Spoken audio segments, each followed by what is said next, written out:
No programa de hoje da série Austrália 2000, você vai ver como um país que foi fundado há apenas 212 anos se tornou um exemplo de desenvolvimento e qualidade de vida.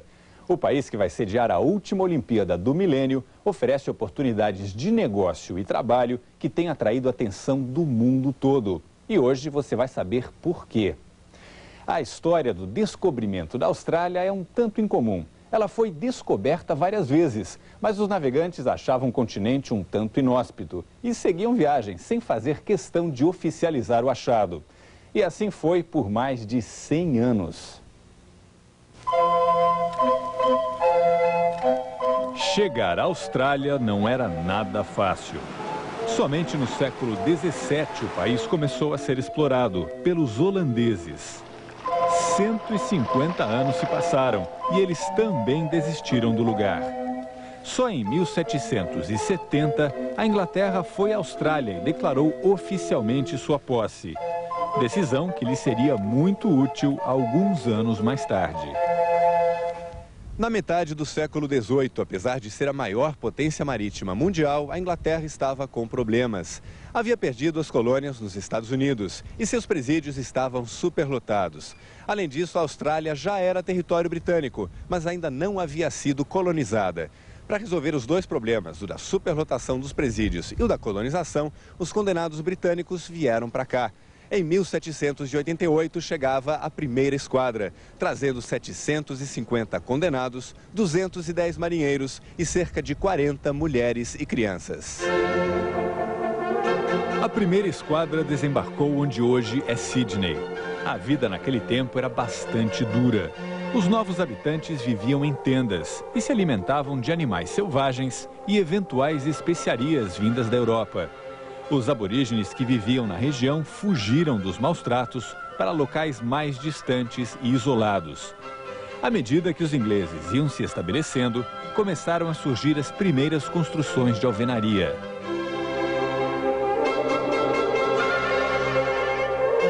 Esta é a casa mais antiga de Sydney. Foi construída em 1816. Nela moravam John Cadman e Elizabeth Mortimer. Eles vieram da Inglaterra como condenados. John tinha roubado um cavalo e Elizabeth havia roubado uma escova de cabelo. John Cadman só foi perdoado pelo seu crime 30 anos depois. Nessa época começaram também as explorações para o interior do país. Mas atravessar o deserto não era fácil. A maioria das expedições morreu pelo caminho. Mas algumas tiveram sucesso e assim foram surgindo as novas colônias. A descoberta de ouro em 1851 fez com que homens de todo o país deixassem suas cidades e fossem para as minas atrás de fortuna. A maior parte voltou sem um tostão no bolso. Passada essa febre, por volta de 1880, a Austrália já era um país bastante próspero. Isso pode ser notado pelas construções da época, ricas em detalhes arquitetônicos. Mas o final do século XIX foi bastante duro. O preço da lã, o principal produto do país, caiu muito. O desinteresse pelas terras fez o preço da propriedade despencar. Para piorar a situação, todo o continente foi atingido por uma forte seca, além de uma série de epidemias.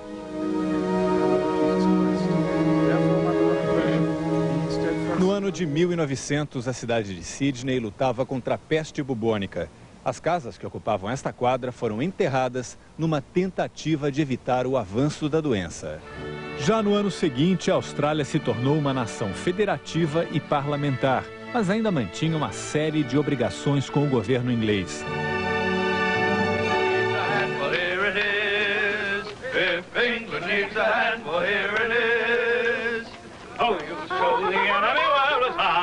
Uma prova da ligação que a Austrália mantinha com seus colonizadores veio em 1914, quando o país se viu obrigado a defender a Inglaterra na Primeira Guerra Mundial.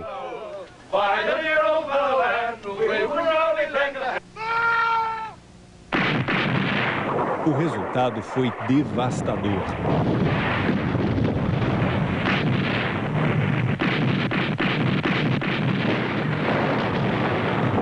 64% dos soldados foram mortos ou feridos.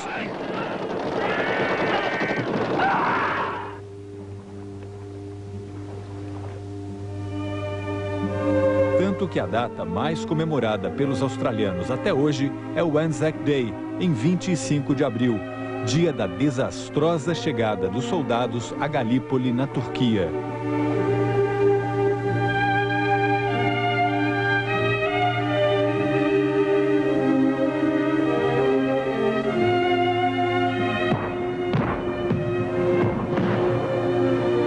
Apesar de a missão ter sido mal sucedida, a data é de grande importância.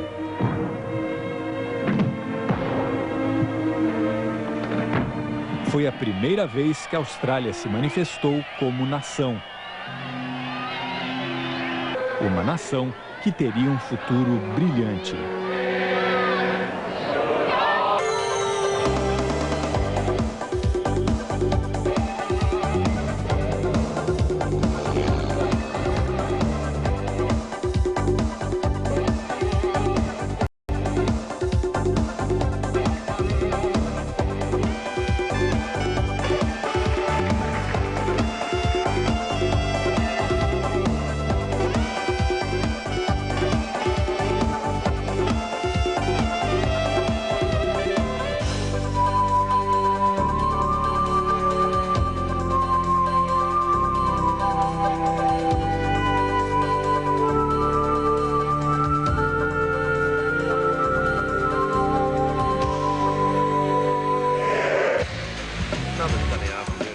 A Austrália hoje é um país moderno e desenvolvido.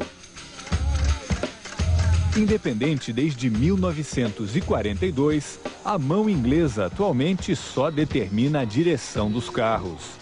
Mesmo assim, apesar do chefe de governo ser o primeiro-ministro, a chefe de Estado continua sendo a Rainha Elizabeth II.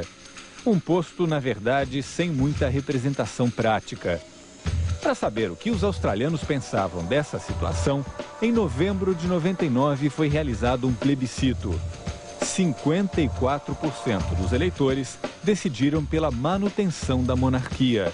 Uma vitória apertada. But we're thrilled that the no case has won a resounding victory. I think we will eventually need a president because I think the monarchy's situation is limited. I think Australia as a whole actually wants a president. It's just that we can't decide on the actual model by which a president will be appointed. It would have been great to be a republic, but I think it was handled pretty bad. I think that the model that they actually gave us was too rushed. I feel Australia is possibly, yes, ready to become an independent country, but the people, as long as they are choosing who's going to be president, sure. But at the moment, no. It's obviously that no one is ready. I'm a Republican, so I was very disappointed. I think it gave us a good opportunity to stand up and be independent. Respeitando as convicções políticas ou ideológicas, é até normal não se querer mexer em time que está ganhando. I'm happy to leave things the way they are. We do our own thing anyway, and I don't think we need a president or a republic. A economia da Austrália está vivendo um bom momento. Sobreviveu quase 100 arranhões à crise asiática e um novo sistema de impostos foi recentemente aprovado. Trata-se do GST, uma tributação sobre bens e serviços criado com o objetivo de reduzir o imposto de renda pessoal. O conselheiro econômico Jeff Schubert entende bem o princípio do novo imposto e suas possíveis consequências. Well, it's a value-added tax, so it's going to be on almost everything. Some taxes have been replaced on various manufactured goods, but on services, restaurants, whatever, this is a new tax. It will probably push up the price level by about 2.5%, 3%. The worry is, though, that one-off increase in prices might then flow through into ongoing higher inflation. Como toda novidade que mexe no bolso, as pessoas estão apreensivas com o resultado prático da cobrança. I think that's going to cause a few problems for people, companies administratively. It's going to be expensive. Maybe it's going to be inflationary, but I think it's necessary. We do not need a GST. Do we, Bub? You're going to pay extra for food, aren't you? Meow, meow. Tem gente que concorda com a ideia. Well, I think you've got to pay taxes. If you're going to have an infrastructure in a society, you have to pay for it. I'm very happy, and I would be happy to pay even more if they did better things with it. Já outros só começaram a se preocupar depois da entrevista. How do you feel about the GST, the new tax starting in July? Here in Australia? Yes. We don't know enough about it. But you do live here? Yes, we do live here. A Austrália faz parte da Commonwealth, a poderosa comunidade que reúne os países que tiveram colonização britânica. Também participa da APEC, a Cooperação Ásia-Pacífico, e da CER, um acordo nos moldes do Mercosul entre a Austrália e a Nova Zelândia.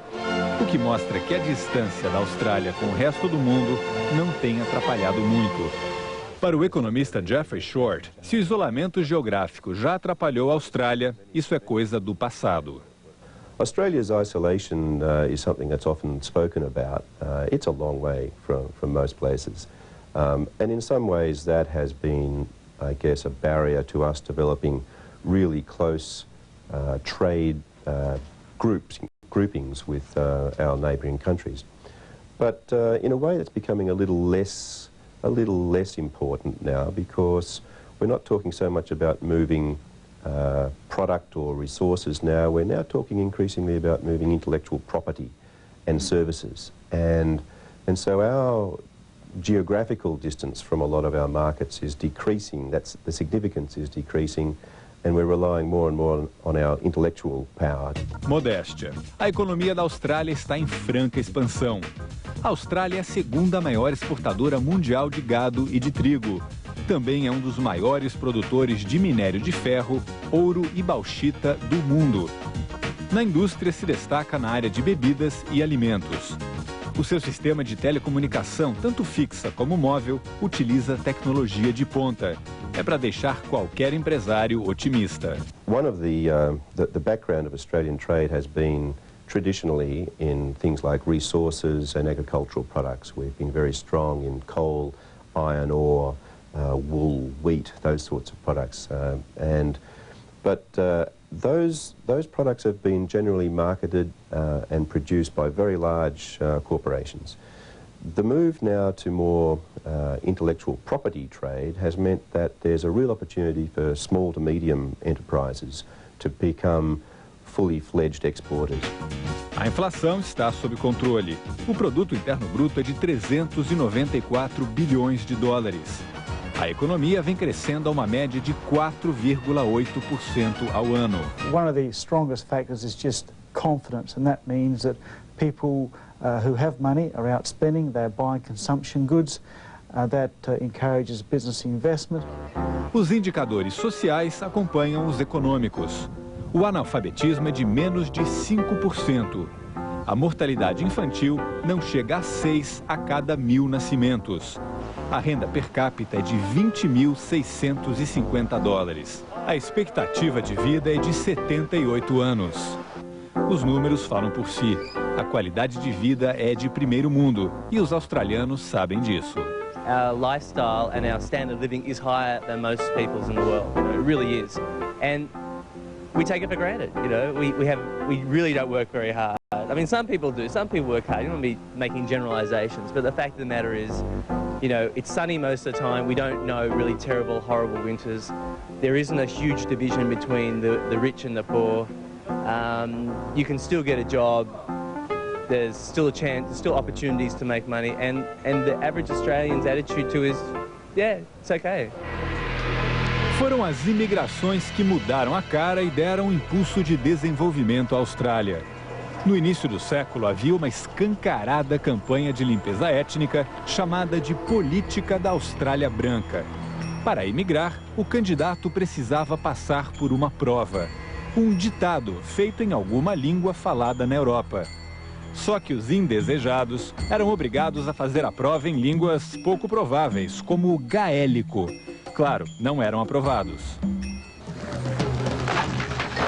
Isso mudou depois da Primeira Guerra Mundial, quando 300.000 imigrantes desembarcaram no país. O governo percebeu que, para se fortalecer, precisaria de uma população mais numerosa e deixou de fazer restrições à imigração. Nos anos 50 e 60, 2 milhões de pessoas foram para a Austrália. A maioria vinda da Europa, principalmente ingleses, italianos e gregos. Para se ter uma ideia, Melbourne tem a segunda maior colônia grega do mundo, só ficando atrás de Atenas. Os atrativos são muitos, as oportunidades de trabalho também. Looking for employment in Australia. Why would you like to work here? Here in marketing management, some days work about marketing management. And would you have better working conditions here than you would have back home, which is? Slovakia, Czechoslovakia, 9 years divided from Slovak Republic, Czech Republic. And I finished uni, marketing management. And now I'm looking around for this kind of work. A mão de obra imigrante não chegou a causar um impacto tão grande no mercado de trabalho australiano. A taxa de desemprego está hoje na casa dos 7%, um número próximo ao do Brasil, mas abaixo da média dos países europeus, onde o fluxo de imigrantes também é intenso. Para muitos, o interesse na Austrália vai muito além da modernidade ou oportunidade de trabalho. The weather is beautiful. I like the food, the people. I feel very safe here.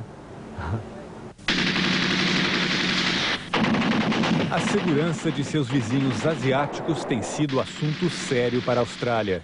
A primeira vez que o país lutou sem o envolvimento da Inglaterra foi em 65, na Guerra do Vietnã. O exemplo mais recente foi em setembro do ano passado, quando a Austrália comandou a Força Internacional de Paz enviada pela ONU para pacificar o Timor-Leste. Apesar dos problemas políticos, a vizinhança com a Ásia traz também vantagens econômicas. You know, fundamentally the focus is on Asia because that's where the growth has been the last few years, and in terms of distance, that is closest to Australia. Our major trade is with Japan, that's our #1 export country, followed by USA and then Korea. Apesar da proximidade com a Ásia, os australianos preferem o estilo ocidental de fazer negócios, o que pode ser bom para o Brasil. Business in Australia and Brazil is sit down across the table, just like you and I are doing here, setting the agenda, the objectives, and deciding whether you want to do business or not. Is it an opportunity? Yes, there is. Let's pursue it further. We see South America and Brazil a market which has got untapped potential. And certainly in the next 30 or 40 years, there will be enormous growth and push into that market. The current trade between Brazil and Australia is about $750 million per year. But now that certainly the Brazilian economy is becoming a freer trade economy in terms of liberalisation, likewise Australian import tariffs are coming down quite substantially. The opportunity for trade growth between the two countries is quite substantial. Our business is finding that we're getting more and more interest from small and medium companies who are very, very keen to export and are looking for new markets. And in particular, they're starting to look at Brazil and some of its neighbours because of the somewhat unhappy experiences that they've had over the last couple of years with the Asian crisis. So the time is really ripe for these relationships to develop with Brazil now. Mas os economistas sabem que precisam ficar atentos para não serem pegos de surpresa. On the negative side, there's a few things which just might come along and spoil the party a little bit in the year 2000. Externally, we have Indonesia, which is in danger of disintegrating as a nation, and that's led to increased defence spending in Australia. And we also have tax reform coming along in the form of the GST, which is causing some concern amongst those businesses who have to implement it, and also some concern amongst consumers. É importante também perceber as oportunidades. There's an enormous amount of publicity happening about the Olympics. It's generating, it's already generating business, as you have been able to glean already, and I think it's going to be a fantastic thing for our country. Os Jogos Olímpicos em Sydney vêm em um ótimo momento. A Austrália está pronta para mostrar que é mais do que um país de gente simpática e belíssimas paisagens. Hoje, a terra que ninguém queria e acabou sendo colonizada por condenados ingleses, recebe imigrantes, empresários e turistas do mundo todo. Sem perder a perspectiva, sabendo que ainda há muito o que ser feito, a Austrália vai construindo, a cada dia que passa, seu lugar no futuro. Com a economia bem estruturada e um povo acostumado a vencer desafios, esse país ainda vai dar muito o que falar.